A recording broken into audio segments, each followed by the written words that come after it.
식구님들 안녕하세요. 선문대학교의 성화학생회장 박호성입니다. 일단 저번 주에 있었던 방중수련 그리고 제가 한 학기 동안 회장을 맡으면서 느꼈던 소감들을 발표하도록 하겠습니다. 솔직히 처음 선거를 통해 성화학생 회장이 됐을 때 전에 회장을 맡으셨던 선배님들께서 정말 재미있고 쉽게 했었고, 그리고 저도 부회장 경험이 있었기 때문에 회장직을 굉장히 만만하게 생각하고 있습니다. 하지만 제가 직접 회장을 해보니 정말 힘들었습니다. 고등학교 2학년 시기에 학업과 교회 일을 병행하기란 정말 어렵습니다. 또한 성학생들과의 관계도 어려움이 있어서 지금까지 회장을 했던 선배님들을 존경하게 되었습니다.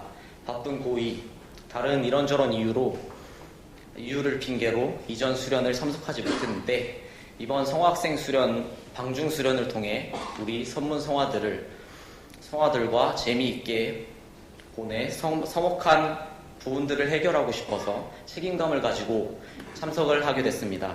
그래서 수련 기간 동생들과 즐겁게 게임도 하고 이야기도 하고, 그리고 바닷가에 가서도 튜브를 가지고 물장난을 치면서 놀면서 그러면서 많이 친해질 수 있어서 뭔가 회장다운 행동을 했던 것 같습니다. 특히 이번 성화수련 핵심이었던 선주성 교회장님 그리고 정준환 교수님의 말씀을 들으면서 지금 제가 하는 행동들에 대해서 반성을 하게 됐습니다. 먼저 선주성 교회장님께서는 우리들이 성공할 수 있는 방법들을 알려주시면서 우리들이 가지고 있는 꿈들을 어루만져 주셨습니다.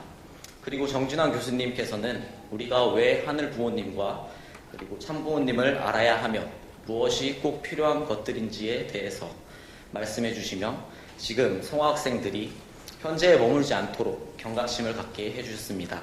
저 역시도 말씀을 통해 많은 것이 부족하고 낯설지만 하나씩 천천히 그리고 최선을 다해 나아가 신앙적으로 하늘 부모님께 더욱 다가가게 된 것 같습니다.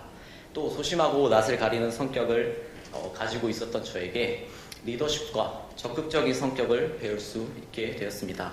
무슨 일이든지 쉬운 일은 없지만 못하는 일은 없는 것 같습니다. 남은 한 학기 나에게 멋진 경험과 추억이 될 시간들을 우리 선문 성화들과 함께 하고 싶어졌습니다.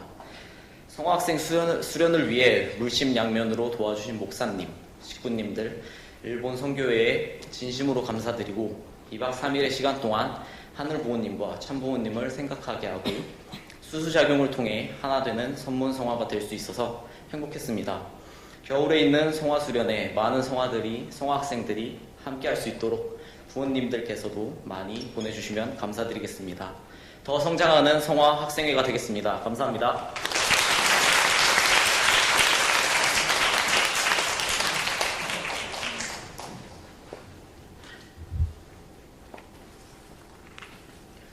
안녕하십니까. 경영학과에 재학 중인 이상문입니다.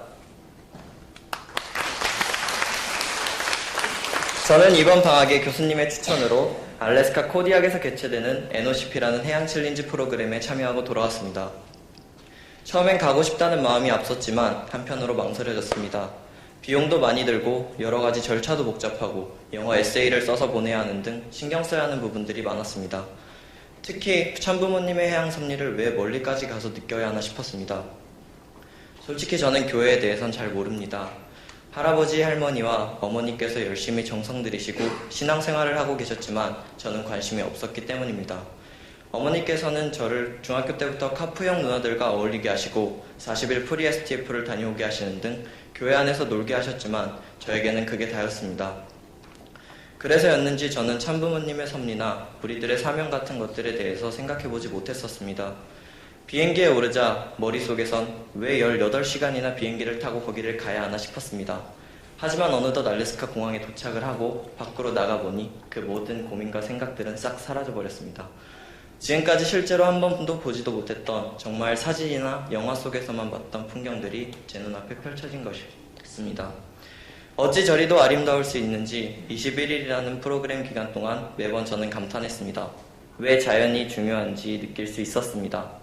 알래스카 바다 역시 그 아름다움은 말로 표현할 수가 없었습니다. 하지만 그 아름다운 바다에 낚시를 나가도 고기를 낚는 것은 그리 호락호락하지 않았습니다. 사람이 물고기를 낚는 것이 아니라 물고기가 사람에게 오는 것이라는 것을 배우게 된 계기가 되었습니다. 낚시를 배우고 강낚시 다음으로 바다 낚시를 시작하게 되었지만 저는 3일 동안 아무것도 잡지 못했습니다. 하루에 7, 8시간을 바다에 나가 낚시를 했는데도 말이죠. 그러다 한 마리도 잡지 못했던 제가 바다 낚시 마지막 이틀 동안 벌어지는 대회에서 가장 큰 킹 살몬을 잡을 수 있었던 것은 지금까지도 정말 믿을 수가 없습니다. 그래서 저는 깊이 생각해 보았습니다. 물고기를 잡을 수 있었던 날들과 한 마리도 잡지 못했던 날들을. 해답은 생각과 마음가짐의 차이였습니다. 아무것도 잡지 못했던 3일 동안은 그저 바다에 나갈 때 낚시하러 가는구나, 내가 제일 먼저 잡아야지 등 이런 단순한 개인적인 즐거움의 생각들만 하고 갔었지만, 물고기를 잡을 수 있었던 날들은 팀원들과 함께 목표를 세우고 그 목표에 나도 최선을 다하자는 공적인 마음으로 낚시를 나갔었습니다. 이렇듯 개인의 욕심이나 자신만을 위한 삶은 아무 결과도 나오지 않는다는 것을 알았습니다. 개인의 욕심과 자신만을 위한 삶이 아닌 우리 모두를 위해 정성 들이고 최선을 다하며 기다림과 인내로서 참고 노력해야만 무언가를 이룰 수 있다는 것을 깨달았습니다. 참부모님은 이런 삶, 즉 부모 모두를 위한 삶을 살아오셨으며 이것을 깨달으라고 기회를 주시고 이 자리에 보내주신 것이 아닌가 생각했습니다. 돌아오는 비행기에서 저는 다시 생각에 빠졌습니다. 한국에 돌아가면 무엇을 할까? 위하는 생활이 무엇일까?에 대해서요. 그래서 저도 교회 봉사부터 시작하자고 마음을 먹었고, 그 중에서도 찬양을 돌리는 자리에서부터 시작해야겠다고 생각하여 성가대에 들어가려고 합니다. 감사합니다.